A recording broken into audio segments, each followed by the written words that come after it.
ਵਿਚਾਰ ਕਰਾਂਗੇ। ਸਭ ਤੋਂ ਪਹਿਲਾਂ ਰਸਨਾ ਪਵਿੱਤਰ ਕਰੀਏ। ਬੋਲੋ ਜੀ ਸਤਿਨਾਮ ਸ੍ਰੀ ਵਾਹਿਗੁਰੂ। ਸਤਿਨਾਮ ਸ੍ਰੀ ਵਾਹਿਗੁਰੂ। ਸਤਿਗੁਰੂ ਸ੍ਰੀ ਗੁਰੂ ਅਰਜਨ ਦੇਵ ਮਹਾਰਾਜ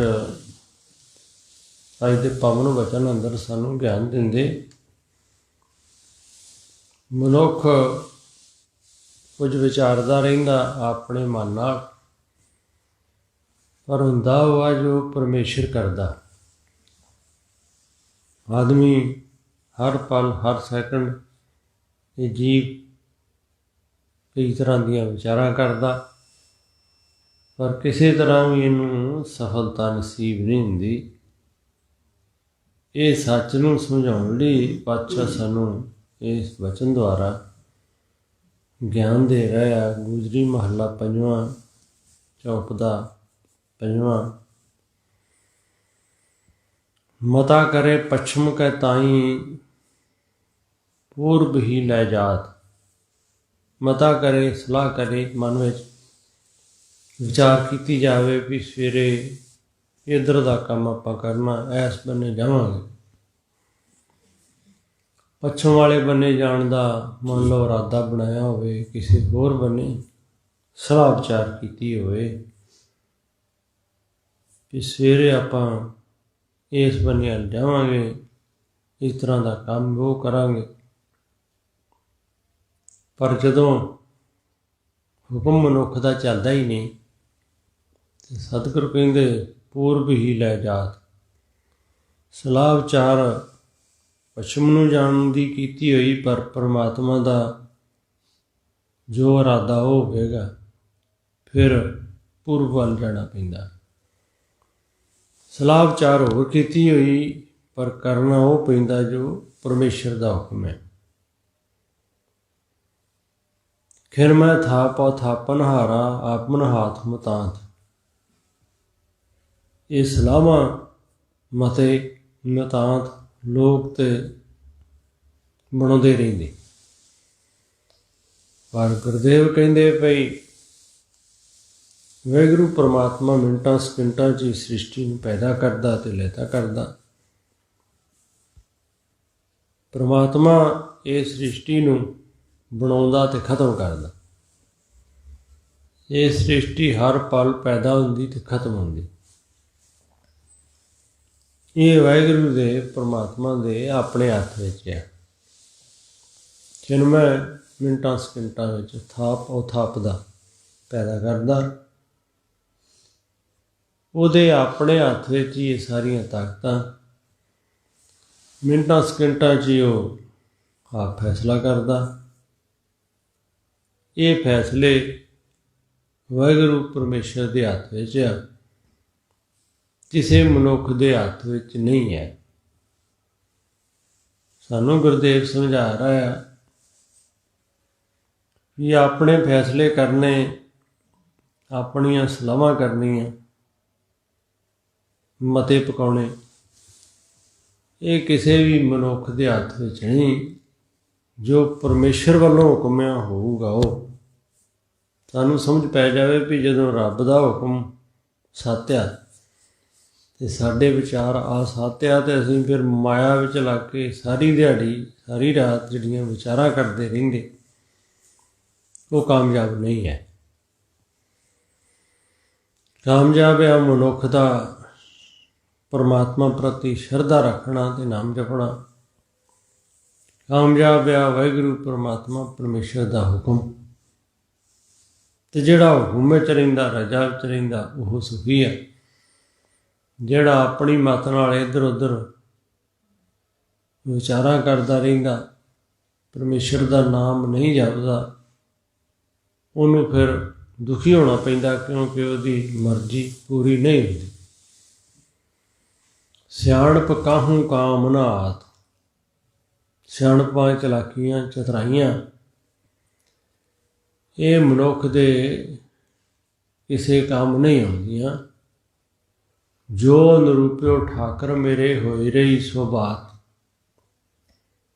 ਜੋ ਪਰਮਾਤਮਾ ਨੇ ਘਾੜਤ ਘੜੀ ਹੋਈ ਅਤੇ ਜਿਸ ਤਰ੍ਹਾਂ ਲੇਖ ਲਿਖਿਆ ਹੋਇਆ ਅਤੇ ਜਿਸ ਤਰ੍ਹਾਂ ਉਹਨੇ ਕਰਨਾ ਉਹ ਗੱਲ ਹੋਊਗੀ।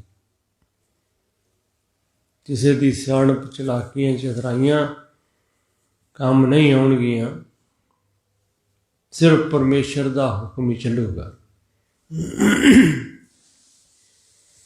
ਅਤੇ ਜੇ ਵਾਹਿਗੁਰੂ ਦਾ, ਪਰਮਾਤਮਾ ਦਾ, ਪਰਮੇਸ਼ਰ ਦਾ ਹੁਕਮ ਹੀ ਚੱਲਦਾ ਤਾਂ ਫਿਰ ਸਾਨੂੰ ਪਰਮਾਤਮਾ ਦੇ ਹੁਕਮ 'ਤੇ ਰਾਜੀ ਰਹਿਣਾ ਚਾਹੀਦਾ, ਸੁਖੀ ਰਹਿਣਾ ਚਾਹੀਦਾ। ਜੋ ਕੁਝ ਪਰਮੇਸ਼ਰ ਕਰ ਰਿਹਾ ਉਹ ਸਤ ਕਰ ਰਿਹਾ, ਉਹ ਭਲੇ ਦੀ ਕਰ ਰਿਹਾ, ਉਹਦੇ 'ਤੇ ਕਿੰਤੂ ਪਰੰਤੂ ਨਹੀਂ ਕਰਨਾ ਚਾਹੀਦਾ। ਇਸ ਤਰ੍ਹਾਂ ਦੇ ਬਚਨ ਪਾਤਸ਼ਾਹ ਤਾਂ ਲਿਖਦੇ ਵੀ ਹਰ ਮਨੁੱਖ, ਹਰ ਜੀਵ ਆਪਣੇ ਮਨ ਦੇ ਅੰਦਰ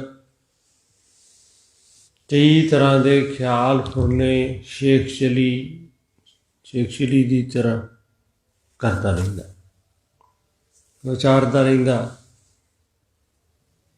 ਇਹਨਾਂ ਵਿਚਾਰਾਂ ਵਿੱਚ ਸਮਾਂ ਨਸ਼ਟ ਕਰਨ ਦੀ ਥਾਂ 'ਤੇ ਸਾਨੂੰ ਪਰਮੇਸ਼ਰ ਦਾ ਜਾਪ ਕਰਨਾ ਚਾਹੀਦਾ, ਸਿਮਰਨ ਕਰਨਾ ਚਾਹੀਦਾ।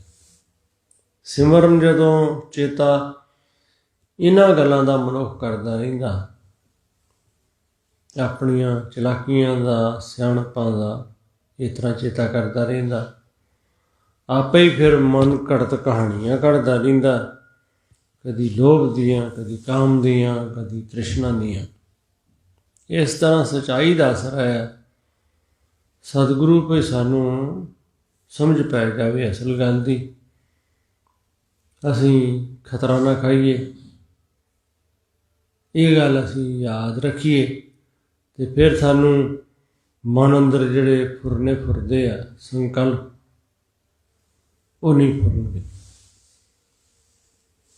ਗੁਰਮੁਖ ਲੋਕ, ਗੁਰੂ ਦੇ ਪਿਆਰੇ, ਨਾਮ ਜਪਣ ਵਾਲੇ ਭਗਤ ਲੋਕ, ਉਹ 24 ਘੰਟੇ ਇਸੇ ਤਰੀਕੇ ਨਾਲ ਨਾਮ ਜਪਦੇ ਰਹਿੰਦੇ। ਉਹਨਾਂ ਦੇ ਹਿਰਦੇ ਅੰਦਰ ਪਰਮੇਸ਼ਰ ਦੇ ਨਾਮ ਦਾ ਸਿਮਰਨ ਚੱਲਦਾ ਰਹਿੰਦਾ, ਅਤੇ ਸਾਖਤ ਅਤੇ ਮਨਮੁਖ ਪੁਰਸ਼ਾਂ ਦੇ ਅੰਦਰ ਕੁਝ ਮਨ ਦੀਆਂ ਵਿਚਾਰਾਂ ਚੱਲਦੀਆਂ ਰਹਿੰਦੀਆਂ, ਫੁਰਨੇ ਚੱਲਦੇ ਰਹਿੰਦੇ, ਖਿਆਲ ਚੱਲਦੇ ਰਹਿੰਦੇ। ਇਸ ਤਰ੍ਹਾਂ ਮਨ ਦੁਆਰਾ ਬਣਾਏ ਹੋਏ ਸੁਪਨੇ, ਉਹ ਸੁਪਨੇ ਤੱਕ ਹੀ ਸੀਮਿਤ ਆ, ਉਹ ਸੱਤ ਨਹੀਂ ਹੈ। ਇਹ ਗੁਰੂ ਸਾਹਿਬ ਸਾਨੂੰ ਗਿਆਨ ਦੇ ਰਿਹਾ। ਜਿਹਨੂੰ ਇਸ ਸੱਚਾਈ ਦਾ ਪਤਾ ਲੱਗ ਜਾਵੇ, ਉਹ ਫਿਰ ਐਵੇਂ ਹੀ ਮਨ ਵਿੱਚ ਕਹਾਣੀਆਂ, ਵਿਚਾਰਾਂ, ਫੁਰਨੇ, ਉਹਨਾਂ 'ਤੇ ਕਾਬੂ ਰੱਖਦਾ ਵੀ ਜਦੋਂ ਇਹਦਾ ਲਾਭ ਨਹੀਂ ਹੈ, ਜੋ ਕੁਝ ਵਿਚਾਰਿਆ ਘੰਟਾ 2 ਘੰਟੇ ਰਾਤ ਸਵੇਰੇ, ਉਹ 'ਚੋਂ ਤਾਂ ਕੁਝ ਫਾਇਦਾ ਨਹੀਂ ਹੋਇਆ। ਮਨ ਦੀ ਵਿਚਾਰੀ ਹੋਈ ਗੱਲ ਤਾਂ ਪੂਰੀ ਹੋਈ ਨਹੀਂ, ਅਤੇ ਫਿਰ ਰੱਬ ਦੀ ਗੱਲ ਪੂਰੀ ਹੋ ਰਹੀ ਹੈ, ਅਤੇ ਕਿਉਂ ਨਾ ਪਰਮਾਤਮਾ ਦਾ, ਵਾਹਿਗੁਰੂ ਦਾ ਧੰਨਵਾਦ ਕੀਤਾ ਜਾਵੇ, ਪਰਮੇਸ਼ਰ ਦਾ ਜਸ ਕੀਤਾ ਜਾਵੇ। ਜਿੰਨਾ ਸਮਾਂ ਵਿਚਾਰਾਂ ਵਿਚਾਰ ਕੇ ਮਨ ਦੇ ਅੰਦਰ ਸੋਚਾਂ ਕਰ ਕਰਕੇ ਸਮਾਂ ਨਸ਼ਟ ਕੀਤਾ, ਉਹਨਾਂ ਸਮਾਂ ਪਰਮਾਤਮਾ ਦਾ, ਵਾਹਿਗੁਰੂ ਦਾ ਜਸ ਕੀਤਾ ਜਾਵੇ। ਸੋਚਤ ਸਾਚਤ ਇਹ ਦਿਨ ਗਿਆ, ਇਹ ਦਿਨ, ਇਹ ਰਾਤ, ਇਹ ਸਰੀਰ ਰੂਪ ਦਿਨ ਸੋਚਦਿਆਂ ਸੋਚਦਿਆਂ ਚਲਾ ਗਿਆ ਅਤੇ ਅੰਤ ਸਮਾਂ ਆ ਗਿਆ। ਗੁਰਦੇਵ ਸਾਨੂੰ ਸੁਚੇਤ ਕਰਾਉਂਦੇ ਵੀ ਇਸ ਗੱਲ ਨੂੰ ਚੰਗੀ ਤਰ੍ਹਾਂ ਸਮਝਣ ਦਾ ਯਤਨ ਕਰੋ, ਪਰਮੇਸ਼ਰ ਦੇ ਹੁਕਮ ਵਿੱਚ ਰਹਿਣ ਦੀ ਜਾਚ ਸਿੱਖੋ। ਭਾਈ ਭਿਖਾਰੀ ਦੀ ਕਥਾ ਆਪਾਂ ਕਈ ਵਾਰ ਵਿਚਾਰੀ ਵੀ ਕਿਵੇਂ ਪੰਚਮ ਪਾਤਸ਼ਾਹ ਮਹਾਰਾਜ ਪਾਸ ਕੋਈ ਗੁਰੂ ਦਾ ਪਿਆਰਾ ਗੁਰੂ ਗਿਆ, ਬੇਨਤੀ ਕੀਤੀ, ਮਹਾਰਾਜ ਦੇ ਹੁਕਮ ਦੀਆਂ ਗੱਲਾਂ ਚੱਲਦੀਆਂ, ਰਜਾ ਦੀਆਂ ਗੱਲਾਂ ਚੱਲਦੀਆਂ। ਇਹ ਸ਼ਬਦ ਬਾਰ-ਬਾਰ ਆਉਂਦੇ ਆ, ਹੁਕਮ ਰਜਾਈ ਚੱਲਣਾ, ਨਾਨਕ ਲਿਖਿਆ ਨਾਲ ਰੋਜ਼ ਪੜ੍ਹਦੇ। ਫਿਰ ਆਪਾਂ ਇਸ ਤਰ੍ਹਾਂ ਕਹਿੰਦੇ, ਭਾਣਾ ਨਾ ਮੰਨੇ ਮਹਾਂ ਦੁੱਖ ਪਾਏ। ਇਹ ਭਾਣਾ ਮੰਨਣਾ, ਇਹ ਹੁਕਮ ਮੰਨਣਾ, ਇਸ ਤਰ੍ਹਾਂ ਦਾ ਕੋਈ ਦੁਨੀਆ ਉੱਤੇ ਹੋਵੇ ਗੁਰਮੁਖ ਤਾਂ ਮੈਨੂੰ ਦੱਸੋ, ਮੈਂ ਵੀ ਉਸ ਤਰ੍ਹਾਂ ਦਾ ਹੁਕਮ ਮੰਨ ਕੇ ਜਾ ਸਿੱਖ ਲਵਾਂ।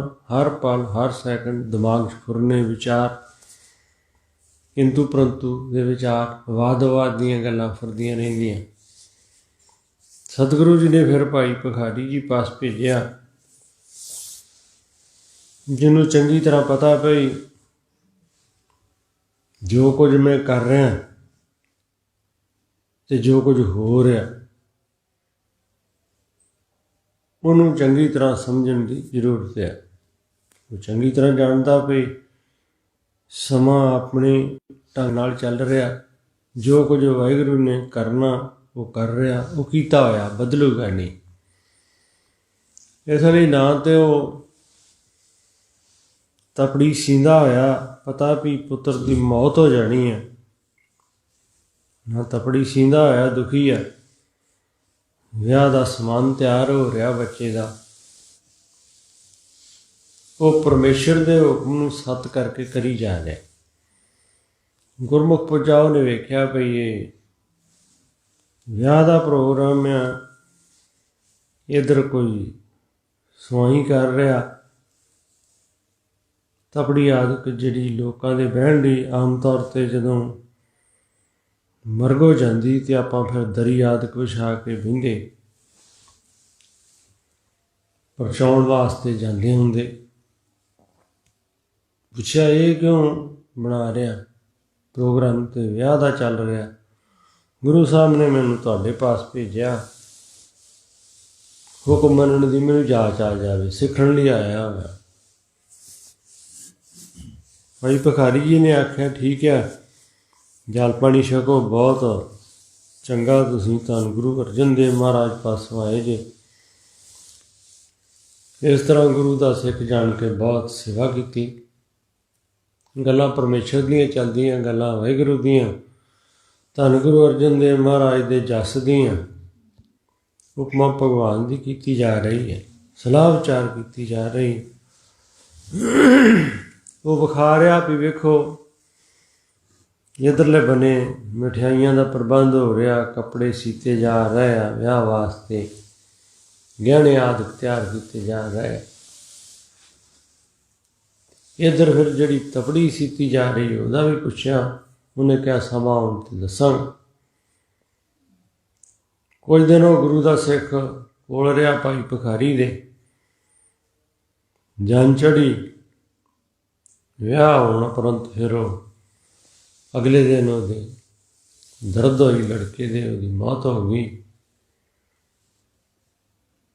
ਉਹ ਅੱਗੋਂ ਕੁਝ ਸਵਾਲ ਕਰ ਰਿਹਾ ਗੁਰਮੁਖ, ਭਈ ਇਹਦਾ ਮਤਲਬ ਤੁਹਾਨੂੰ ਪਤਾ ਵੀ ਇਸੇ ਤਰ੍ਹਾਂ ਹੋਣਾ, ਪਰ ਤੁਸੀਂ ਗੁਰੂ ਅਰਜਨ ਦੇਵ ਮਹਾਰਾਜ ਪਾਸ ਬੇਨਤੀ ਕਰਕੇ ਬੱਚੇ ਦੀ ਉਮਰ ਵਧਾ ਲੈਂਦੇ। ਜੇ ਇਸ ਤਰ੍ਹਾਂ ਨਹੀਂ ਸੀ ਕਰਨਾ ਤਾਂ ਫਿਰ ਵਿਆਹ ਕਰਨ ਦੀ ਕੀ ਲੋੜ ਪਈ ਸੀ? ਪਤਾ ਤਾਂ ਹੈ ਤੁਹਾਨੂੰ ਵੀ ਇਸ ਤਰ੍ਹਾਂ ਕੁਝ ਹੋਵੇਗਾ। ਭਾਈ ਭਿਖਾਰੀ ਜੀ ਨੇ ਸਮਝਾਇਆ ਵੀ ਇਸੇ ਨੂੰ ਹੁਕਮ ਮੰਨਣਾ ਕਹਿੰਦੇ। ਜੋ ਕੁਝ ਪ੍ਰਭੂ ਕਰ ਰਿਹਾ ਉਹ ਸਤ ਕਰ ਰਿਹਾ, ਉਹ ਸਾਡੇ ਭਲੇ ਲਈ ਕਰ ਰਿਹਾ। ਜਿਹਨੂੰ ਇਹ ਸਮਝ ਪੈ ਗਈ ਉਹ ਭਗਤ ਬਣ ਗਿਆ, ਉਹ ਗੁਰਮੁਖ ਬਣ ਗਿਆ। ਅਤੇ ਜਿਹਦੀ ਬੁੱਧੀ ਕਿੰਤੂ ਪਰੰਤੂ ਵਿੱਚ ਲੱਗੀ ਰਹਿੰਦੀ ਉਹਨੂੰ ਫਿਰ ਆਪਾਂ ਮਨਮੁਖ ਕਹਿ ਸਕਦੇ ਹਾਂ। ਸਤਿਗੁਰ ਅੱਗੇ ਫਰਮਾਉਂਦੇ, ਠਹਿਰਾਓ ਤੋਂ ਬਾਅਦ ਦੇਸ਼ ਕਮਾਵਨ ਧਨ ਜੋਰਨ ਕੀ, ਮਨਸਾ ਬੀਚੇ ਨਿਕਸੇ ਸਾਸ। ਇੱਛਾਵਾਂ ਸਾਡੇ ਅੰਦਰ ਬਹੁਤ ਫਿਰਦੀਆਂ, ਖਿਆਲ ਸਾਡੇ ਅੰਦਰ ਬਹੁਤ ਆਉਂਦੇ ਰਹਿੰਦੇ। ਧਨ ਕਮਾਉਣ ਵਾਸਤੇ ਦੇਸ਼ਾਂ ਵਿਦੇਸ਼ਾਂ 'ਚ ਵੀ ਲੋਕ ਜਾਂਦੇ, ਅਤੇ ਪਾਤਸ਼ਾਹ ਕਹਿੰਦੇ ਵੀ ਹਰ ਇੱਕ ਦੀ ਇੱਛਾ ਬਣੀ ਰਹਿੰਦੀ, ਧਨ ਕਮਾਊਂਗਾ, ਬਹੁਤ ਧਨ ਲਿਆਊਂਗਾ, ਘਰ ਕੋਠੀ ਕਾਰਾਂ ਆਦਿਕ ਦੇ ਸਾਧਨ ਹੋਣਗੇ। ਇਹ ਵਿਚਾਰਾਂ ਹਰ ਕੋਈ ਸ਼ੇਖਸ਼ੀਲੀਆਂ ਨੂੰ ਵਿਚਾਰਦਾ ਰਹਿੰਦਾ। ਪਾਤਸ਼ਾਹ ਸਾਨੂੰ ਕੁਝ ਦੱਸ ਰਿਹਾ, ਕਹਿੰਦੇ ਇਸ ਤਰ੍ਹਾਂ ਦੀਆਂ ਵਿਚਾਰਾਂ ਹਰ ਮਨੁੱਖ ਕਰਦਾ, ਪਰ ਇਸ ਤਰ੍ਹਾਂ ਦੀਆਂ ਵਿਚਾਰਾਂ ਕਰਦਿਆਂ ਕਰਦਿਆਂ, ਇੱਛਾਵਾਂ ਰੱਖਦਿਆਂ ਹੋਇਆਂ ਵੀ, ਮਨਸਾ ਬੀਚੇ ਨਿਕਸੇ ਸਾਸ, ਮਨਸਾ ਇੱਛਾ ਰੱਖਦਿਆਂ ਹੋਏ, ਫੁਰਨੇ ਖਿਆਲ ਰੱਖਦਿਆਂ ਹੋਏ, ਇੱਕ ਸਮਾਂ ਆਊਗਾ ਜਦੋਂ ਸਵਾਸ ਖਤਮ ਹੋ ਜਾਣਗੇ, ਅੰਤ ਹੋ ਜਾਵੇ। ਇਸ ਤਰ੍ਹਾਂ ਦੇ ਫੁਰਨੇ, ਇਸ ਤਰ੍ਹਾਂ ਦੀਆਂ ਵਿਚਾਰਾਂ ਵਿਚਾਰਨ ਦੀ ਥਾਂ ਉੱਤੇ ਸਾਨੂੰ ਪਰਮੇਸ਼ਰ ਦਾ, ਵਾਹਿਗੁਰੂ ਦਾ ਜਾਪ ਕਰਨਾ ਚਾਹੀਦਾ। ਲਸਕਰ ਨੇਬ ਖਵਾਸ ਸਭ ਤਿਆਗੇ, ਜੰਪੁਰ ਊਠ ਸੁਦਾਸ। ਲਸਕਰ ਫੌਜਾਂ, ਉੱਚੀਆਂ ਚੌਧਰੀਆਂ, ਲੀਡਰੀਆਂ, ਹਕੂਮਤਾਂ, ਮੁੱਖ ਮੰਤਰੀ, ਪ੍ਰਧਾਨ ਮੰਤਰੀ, ਰਾਸ਼ਟਰਪਤੀ, ਇਹ ਉੱਚੇ ਅਹੁਦੇ ਵੀ ਜਾਂਦੇ ਰਹਿੰਦੇ ਜਦੋਂ ਫਿਰ ਮੌਤ ਆ ਜਾਂਦੀ। ਮੌਤ ਸਵਾਸ ਖਤਮ ਹੋਏ ਤੇ ਆਉਣੀ ਆਉਣੀ। ਤੇ ਗੁਰੂ ਸਾਹਿਬ ਕਹਿੰਦੇ ਵੀ ਇਹ ਵੱਡਿਆਂ ਵੱਡਿਆਂ ਚੌਧਰਾਂ ਅਹੁਦਿਆਂ 'ਤੇ ਬੈਠੇ ਹੋਏ ਲੋਕ, ਹਿਰਦੇ ਅੰਦਰ ਫੁਰਨੇ ਤੇ ਵਿਚਾਰਾਂ ਲੈ ਕੇ ਫਸੇ ਹੋਏ ਲੋਕ, ਤੇ ਆਮ ਸਧਾਰਨ ਮਨੁੱਖ ਵੀ ਮਨਸਾ ਬੀਚੇ ਨਿਕਸੇ ਸਾਸ, ਮਨਸਾ ਇਛਾਵਾਂ ਫੁਰਨੇ ਫੁਰਦੇ ਰਹਿੰਦੇ ਤੇ ਕਾਲ ਭਗਵਾਨ ਆ ਜਾਂਦਾ। ਲਸਕਰ ਨੇਬ ਖਵਾਸ ਸਭ ਤਿਆਗੇ, ਫੌਜਾਂ ਵੀ ਜਾਂਦੀਆਂ ਰਹੀਆਂ, ਲੀਡਰੀਆਂ ਵੀ ਜਾਂਦੀਆਂ ਰਹੀਆਂ, ਚੌਧਰਾਂ ਵੀ ਜਾਂਦੀਆਂ ਰਹੀਆਂ, ਨਾਇਬ ਉੱਚੇ ਅਹੁਦੇ ਤੇ ਖਵਾਸ ਚਾਕਰ ਨੌਕਰ ਵੀ ਜਾਂਦੇ ਰਹੇ। ਮੌਤ ਆ ਗਈ ਤੇ ਸਭ ਕੁਝ ਚਲਾ ਗਿਆ। ਜਮ ਪਰ ਊਠ ਸੁਦਾਸ, ਜਮ ਪਕੜ ਕੇ ਲੈ ਗਿਆ। ਜਿਹੜਾ ਕੰਮ ਕਰਨ ਲਈ ਆਇਆ ਸੀ ਉਹ ਕਰਨ ਦੀ ਥਾਂ ਉੱਤੇ ਹਿਰਦੇ ਅੰਦਰ ਇਛਾਵਾਂ ਫੁਰਨੇ ਇਸੇ ਤਰ੍ਹਾਂ ਰਹਿ ਤੇ ਫਿਰ ਸਮਾਂ ਬਰਬਾਦ ਕਰ ਲਿਆ।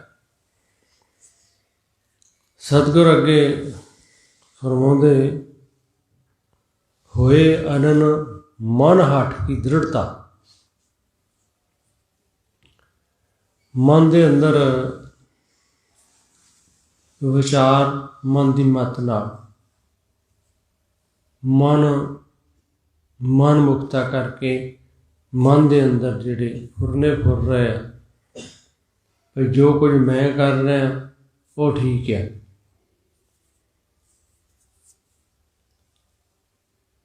ਅਨੰਨੇ ਮਨ ਹਠ ਵੀ ਮੇਰੀ ਮਨ ਦੀ ਮੱਤ ਠੀਕ ਹੈ, ਮੇਰੀ ਗੱਲ ਠੀਕ ਹੈ। ਇਹ ਹਿਰਦੇ ਅੰਦਰ ਪਕਾਈ ਹੋਈ ਹੈ। ਮਨ ਹਠ ਕੀ ਦ੍ਰਿੜਤਾ ਆਪਸ ਕੋ ਜਾਨਾਤ। ਆਪਣੇ ਆਪ ਨੂੰ ਇਸ ਤਰ੍ਹਾਂ ਮਨ ਕਰਕੇ ਸੱਚਾ ਸਮਝ ਕੇ ਇਹ ਇੱਕੋ ਇੱਕ ਔਗੁਣ ਹਿਰਦੇ ਅੰਦਰ ਪਕਾਇਆ ਹੋਇਆ। ਤੇ ਜਿਹਨੇ ਵੀ ਇਸ ਤਰ੍ਹਾਂ ਦਾ ਔਗੁਣ ਹਿਰਦੇ ਅੰਦਰ ਪਕਾਇਆ ਹੋਇਆ ਉਹ ਦੁਖੀ ਰਹਿੰਦਾ। ਉਹ ਸੰਸਾਰ ਉੱਤੇ ਵੀ ਦੁਖੀ ਰਹਿੰਦਾ ਤੇ ਸੰਸਾਰ ਛੱਡ ਕੇ ਵੀ ਦੁਖੀ ਰਹਿੰਦਾ। ਜੋ ਆਨੰਦ ਨਿੰਦ ਕਰ ਛੋਡਿਓ, ਸੋਈ ਫਿਰ ਖਾਤ। ਜਿਹੜੀਆਂ ਨਿੰਦਣਯੋਗ ਵਸਤਾਂ ਉਹਨਾਂ ਵੱਲ ਲੱਗਾ ਹੋਇਆ, ਜ਼ਹਿਰੀਲੇ ਪਦਾਰਥਾਂ ਵੱਲ ਲੱਗਾ ਹੋਇਆ, ਭੋਗ ਪਦਾਰਥਾਂ ਵੱਲ ਲੱਗਾ ਹੋਇਆ, ਅਤੇ ਜਿਹੜੀਆਂ ਹਿਰਦੇ ਦੇ ਅੰਦਰ ਲੋਭ ਕਾਮ ਤ੍ਰਿਸ਼ਨਾਵਾਂ ਦੀਆਂ ਵਿਚਾਰਾਂ ਉਧਰ ਲੱਗਾ ਹੋਇਆ। ਉੱਤਮ ਲੋਕ, ਭਗਤ ਲੋਕ ਉਹਨੂੰ ਸੁਣਾਉਂਦੇ ਨਹੀਂ, ਨਿੰਦਿਆ ਕਰਦੇ ਵੀ ਇਹ ਚੀਜ਼ਾਂ ਉਹ ਪਦਾਰਥਾਂ ਨੇ, ਇਹਦੇ ਵਿੱਚ ਲੱਗਾ ਆ ਮਨ ਦੁਖੀ ਰਹਿੰਦਾ।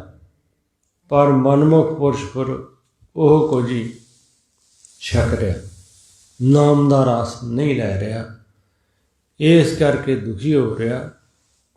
ਪਾਤਸ਼ਾਹ ਇਸ ਸ਼ਬਦ ਦੇ ਅਖੀਰਲੇ ਅਦੇ ਵਿੱਚ ਫਰਮਾਉਂਦੇ, ਸਹਿਜ ਸੁਭਾਏ ਭੈ ਕਿਰਪਾਲਾ, ਤਿਸ ਜਨ ਕੀ ਕਾਟੀ ਫਾਸ। ਜਦੋਂ ਰੱਬ ਦੀ ਪਰਮਾਤਮਾ ਦੀ ਕਿਰਪਾ ਹੋ ਜਾਵੇ, ਬਖਸ਼ਿਸ਼ ਹੋ ਜਾਵੇ, ਤੇ ਉਹ ਹੀ ਜੀਵ ਫਿਰ ਸਤ ਸੰਗਤ ਕਰੇ। ਉਹ ਜੀਵ ਗੁਰੂ ਨਾਨਕ ਪਾਤਸ਼ਾਹ ਮਹਾਰਾਜ ਦੀ ਬਾਣੀ ਸੁਣ ਕੇ ਵਿਚਾਰ ਕਰੇ, ਪਰਮੇਸ਼ਰ ਦਾ ਨਾਮ ਜਪਣ ਦੀ ਯੁਕਤੀ ਹੱਥ ਆ ਜਾਵੇ, ਤੇ ਫਿਰ ਇਹ ਉਪਰੋਕਤ ਵਿਚਾਰਾਂ ਕਰਕੇ ਦੁਖੀ ਹੋਇਆ ਆ ਮਨੁੱਖ ਜਮ ਦੀ ਗਲ ਵਿੱਚ ਪਈ ਹੋਈ ਫਾਹੀ ਕਰਕੇ ਚਿੰਤਾ ਤੁਰ ਹੋਇਆ ਮਨੁੱਖ ਸੁਖੀ ਹੋ ਜਾਂਦਾ। ਇਹ ਜੰਮ ਦੀ ਫਾਈ ਕੱਟੀ ਜਾਂਦੀ ਜਦੋਂ ਵਿਚਾਰ ਬਦਲ ਜਾਂਦੇ। ਕਹੋ ਨਾਨਕ ਗੁਰ ਪੂਰਾ ਭੇਟਿਆ, ਪ੍ਰਵਾਨ ਗ੍ਰਸਤ ਉਦਾਸ। ਤੇ ਪਾਤਸ਼ਾਹ ਕਹਿੰਦੇ ਪੂਰਨ ਗੁਰੂ ਦੀ ਸੰਗਤ ਕੀਤੀ ਤੇ ਸੱਚ ਸਾਹਮਣੇ ਆ ਗਿਆ, ਪਰਮਾਤਮਾ ਨਾਲ ਪ੍ਰੇਮ ਕਰਨ ਦੀ ਜਾਚ ਆ ਗਈ। ਇਹ ਸਮਝ ਪਈ ਵੀ ਵਾਹਿਗੁਰੂ ਪਰਮੇਸ਼ਰ ਜੋ ਕਰ ਰਿਹਾ ਉਹ ਸੱਚ ਆ, ਸਾਡੀਆਂ ਵਿਚਾਰਾਂ ਸਦਾ ਵਾਸਤੇ ਨਹੀਂ ਹੈ, ਸੰਸਾਰ ਜਗਤ ਸਦਾ ਵਾਸਤੇ ਨਹੀਂ ਹੈ। ਇਸ ਲਈ ਇਹ ਹਿਰਦੇ ਅੰਦਰ ਪਕਾਈ ਰੱਖਣਾ ਮਨ ਦੀ ਮੱਤ ਕਰਕੇ ਵੀ ਜੋ ਕੁਝ ਮੈਂ ਕਹਿ ਰਿਹਾ ਉਹ ਠੀਕ ਆ ਅਤੇ ਉਹ ਹੋਣਾ ਚਾਹੀਦਾ। ਇਹ ਚਲਾਕੀਆਂ, ਇਹ ਸਿਆਣਪਾਂ ਗੁਰੂ ਸਾਹਿਬਾਨ ਦੇ ਕਿਸੇ ਕੰਮ ਨਹੀਂ ਆਉਣਗੀਆਂ। ਸਮਾਂ ਆਵੇਗਾ ਜੋ ਕੁਝ ਸੰਸਾਰ ਜਗਤ ਉੱਤੇ ਰੱਬ ਦਾ ਨਾਂ, ਵਾਹਿਗੁਰੂ ਦਾ ਜਸ ਨਾ ਕਰਕੇ, ਨਾਮ ਨਾ ਜਪ ਕੇ ਇਹ ਕਮਾਇਆ ਹੋਇਆ ਧਨ ਪਦਾਰਥ ਮਨਮੁਖਤਾ ਕਰਕੇ ਪਰਮੇਸ਼ਰ ਦਾ ਜਸ ਨਹੀਂ ਕੀਤਾ, ਨਾਮ ਨਹੀਂ ਜਪਿਆ, ਇਹ ਨਾਲ ਨਹੀਂ ਜਾਊਗਾ। ਗੁਰੂ ਨਾਨਕ ਮਹਾਰਾਜ ਨੇ ਤਾਂ ਸਾਨੂੰ ਨਾਮ ਜਪਣ 'ਤੇ ਜ਼ੋਰ ਦੱਸ ਦਿੱਤਾ ਹੋਇਆ ਬਾਰ-ਬਾਰ, ਨਾਮ ਜਪੋ, ਕਿਰਤ ਵੀ ਕਰੋ, ਵੰਡ ਵੀ ਛਕੋ। ਪਰ ਜੇ ਇਸ ਸੱਚ ਨੂੰ ਅਣਗੌਲਿਆ ਕਰਕੇ ਮਨੁੱਖ ਮਨ ਦੀ ਮੱਤ ਨਾਲ ਚੱਲੇ ਅਤੇ ਫਿਰ ਉਹਨੂੰ ਸਦਾ ਵਾਸਤੇ ਦੁਖੀ ਹੋਣਾ ਪੈਂਦਾ, ਸੰਸਾਰ ਜਗਤ ਉੱਤੇ ਵੀ ਅਤੇ ਸੰਸਾਰ ਛੱਡ ਕੇ। ਗੁਰਦੇਵ ਦੇ ਬਚਨ ਆਪਾਂ ਚੇਤਾ ਕਰ ਲਈਏ, ਸਾਨੂੰ ਸ਼ਬਦ ਯਾਦ ਰਹਿਣ। ਅਸੀਂ ਵੀ ਕਿਤੇ ਇਸ ਤਰ੍ਹਾਂ ਤਾਂ ਨਹੀਂ ਕਰ ਰਹੇ ਵੀ ਮਨ ਦੇ ਅੰਦਰ ਕੋਈ ਫੁਰਨੇ ਵਿਚਾਰ ਵਿਚਾਰੀ ਜਾ ਰਹੇ ਆ ਅਤੇ ਵਾਹਿਗੁਰੂ ਦਾ ਜਾਪ ਨਹੀਂ ਕਰ ਰਹੇ। ਮਤਾ ਕਰੈ ਪਛਮ ਕੈ ਤਾਈ, ਮਤਾ ਕਰੈ ਪਛਮ ਕੈ ਤਾਈ, ਮਤਾ ਕਰੈ ਪਛਮ ਕੈ ਤਾਈ, ਮਤਾ ਕਰੈ ਪਛਮ ਕੈ ਤਾਈ, ਮਤਾ ਕਰੈ ਪਛਮ ਕੈ ਤਾਈ, ਮਤਾ ਕਰੈ ਪਛਮ ਕੈ ਤਾਈ, ਮਤਾ ਕਰੈ ਪਛਮ ਕੈ ਤਾਈ, ਮਤਾ ਕਰੈ ਪਛਮ ਕੈ ਤਾਈ। ਪੂਰਬ ਹੀ ਲੈ ਜਾਤ, ਪੂਰਬ ਹੀ ਲੈ ਜਾਤ, ਪੂਰਬ ਹੀ ਲੈ ਜਾਤ, ਪੂਰਬ ਹੀ ਲੈ ਜਾਤ, ਪੂਰਬ ਹੀ ਲੈ ਜਾਤ, ਪੂਰਬ ਹੀ ਲੈ ਜਾਤ, ਪੂਰਬ ਹੀ ਲੈ ਜਾਤ, ਪੂਰਬ ਹੀ ਲੈ ਜਾਤ। ਖਿਨ ਮੈਂ ਥਾਪਿਓ ਥਾਪਨ ਹਾਰਾ, ਖਿਨ ਮੈਂ ਥਾਪਿਓ ਥਾਪਨ ਹਾਰਾ, ਖਿਨ ਮੈਂ ਥਾਪਿਓ ਥਾਪਨ ਹਾਰਾ, ਖਿਨ ਮੈਂ ਥਾਪਿਓ ਥਾਪਨ ਹਾਰਾ, ਖਿਨ ਮੈਂ ਥਾਪਿਓ ਥਾਪਨ ਹਾਰਾ, ਖਿਨ ਮੈਂ ਥਾਪਿਓ ਥਾਪਨ ਹਾਰਾ, ਖਿਨ ਮੈਂ ਥਾਪਿਓ ਥਾਪਨ ਹਾਰਾ, ਖਿਨ ਮੈਂ ਥਾਪਿਓ ਥਾਪਨ ਹਾਰਾ। ਆਪਨ ਹਾਥ ਮਤਾਂਤ, ਆਪਨ ਹਾਥ ਮਤਾਂਤ, ਆਪਨ ਹਾਥ ਮਤਾਂਤ, ਆਪਨ ਹਾਥ ਮਤਾਂਤ, ਆਪਨ ਹਾਥ ਮਤਾਂਤ, ਆਪਨ ਹਾਥ ਮਤਾਂਤ, ਆਪਨ ਹਾਥ ਮਤਾਂਤ, ਆਪਨ ਹਾਥ ਮਤਾਂਤ। ਦੇਸ ਕਮਾਵਨ ਧਨ ਜੋਰਨ ਕੀ, ਦੇਸ ਕਮਾਵਨ ਧਨ ਜੋਰਨ ਕੀ, ਦੇਸ ਕਮਾਵਨ ਧਨ ਜੋਰਨ ਕੀ, ਦੇਸ ਕਮਾਵਨ ਧਨ ਜੋਰਨ ਕੀ। ਮਨਸਾ ਬੀਚੇ ਨਿਕਸੇ ਸਾਸ, ਮਨਸਾ ਬੀਚੇ ਨਿਕਸੇ ਸਾਸ, ਮਨਸਾ ਵਿਚੇ ਨਿਕਸੇ ਸਾਸ, ਮਨਸਾ ਵਿਚੇ ਨਿਕਸੇ ਸਾਸ।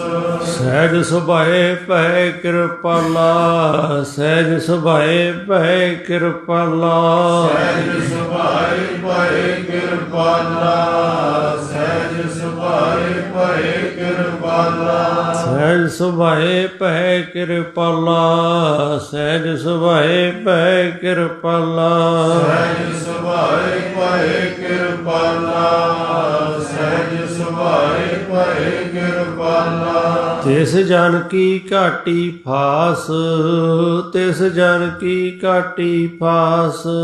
ਤਿਸ ਜਨ ਕੀ ਕਾਟੀ ਫਾਸ, ਤਿਸ ਜਨ ਕੀ ਕਾਟੀ ਫਾਸ। ਕਹੋ ਨਾਨਕ ਗੁਰ ਪੂਰਾ ਭੇਟਿਆ, ਕਹੋ ਨਾਨਕ ਗੁਰ ਪੂਰਾ ਭੇਟਿਆ। ਕਹੋ ਨਾਨਕ ਗੁਰ ਪੂਰਾ ਭੇਟਿਆ, ਕਹੋ ਨਾਨਕ ਗੁਰ ਪੂਰਾ ਭੇਟਿਆ। ਕਹੋ ਨਾਨਕ ਗੁਰ ਪੂਰਾ ਭੇਟਿਆ, ਕਹੋ ਨਾਨਕ ਗੁਰ ਪੂਰਾ ਭੇਟਿਆ। ਕਹੋ ਨਾਨਕ ਗੁਰ ਪੂਰਾ ਭੇਟਿਆ, ਕਹੋ ਨਾਨਕ ਗੁਰ ਪੂਰਾ ਭੇਟਿਆ। ਪ੍ਰਵਾਣ ਗ੍ਰਸਤ ਉਦਾਸ, ਪ੍ਰਵਾਣ ਗ੍ਰਸਤ ਉਦਾਸ। ਪਰਵਾਣ ਗ੍ਰਸਤ ਉਦਾਸ, ਪਰਵਾਣ ਗ੍ਰਸਤ ਉਦਾਸ। ਪ੍ਰਵਾਣ ਗ੍ਰਸਤ ਉਦਾਸ, ਪ੍ਰਵਾਣ ਗ੍ਰਸਤ ਉਦਾਸ। ਪਰਵਾਣ ਗ੍ਰਸਤ ਉਦਾਸ, ਪ੍ਰਵਾਣ ਗ੍ਰਸਤ ਉਦਾਸ। ਸਤਿਗੁਰੂ ਜੀ ਕਿਰਪਾ ਕਰਦੇ, ਬਖਸ਼ਿਸ਼ ਕਰਦੇ। ਜਿਹਨੂੰ ਗੁਰੂ ਦਾ ਮਿਲਾਪ ਹੋ ਗਿਆ, ਉਹਦਾ ਜੀਵਨ ਸੌਰ ਗਿਆ, ਉਹਦੀ ਬੁੱਧੀ ਉਜਲ ਹੋ ਗਈ, ਉਹਦੇ ਮਨ ਦੇ ਵਿਚਾਰ ਚੰਗੇ ਬਣ ਗਏ, ਉਹਦੇ ਪੁਰਨੇ ਸੰਕਲਪ ਉਲਟੇ ਬੰਨੇ ਨਹੀਂ ਜਾਂਦੇ। ਉਹ ਵਿਚਾਰਾਂ ਸ਼ੁਭ ਕਰਦਾ, ਪਰਮਾਤਮਾ ਦਾ ਨਾਮ ਜਪਦਾ, ਵਾਹਿਗੁਰੂ ਨੂੰ ਹਾਜ਼ਰ ਨਾਜ਼ਰ ਸਮਝਦਾ, ਜਿਹਦੇ 'ਤੇ ਬਖਸ਼ਿਸ਼ ਹੋ ਜਾਂਦੀ, ਜਿਹਦੇ 'ਤੇ ਕਿਰਪਾ ਹੋ ਜਾਂਦੀ। ਆਪਾਂ ਵੀ ਇਸ ਤਰ੍ਹਾਂ ਹੀ ਅਰਦਾਸ ਕਰੀਏ, ਵਾਹਿਗੁਰੂ ਸਾਡੇ 'ਤੇ ਵੀ ਕਿਰਪਾ ਕਰਨ, ਬਖਸ਼ਿਸ਼ ਕਰਨ। ਚੰਦ ਮਿੰਟ ਮਨ ਇਕਾਗਰ ਕਰਕੇ ਨਾਮ ਜਪੀਏ। ਸਤਿਨਾਮ ਵਾਹਿਗੁਰੂ,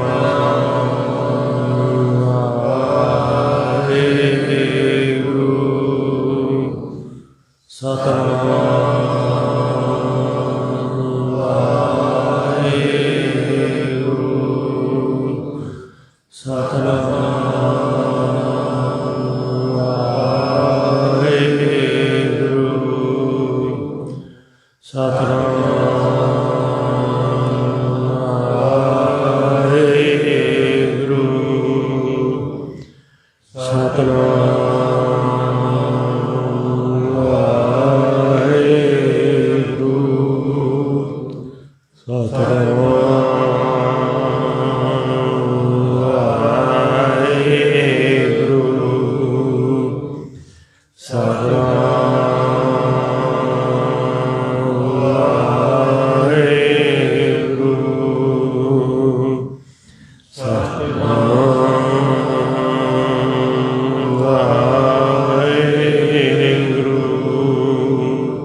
ਵਾਹਿਗੁਰੂ ਜੀ ਕਾ ਖਾਲਸਾ ਵਾਹਿਗੁਰੂ ਜੀ ਕੀ ਫਤਿਹ।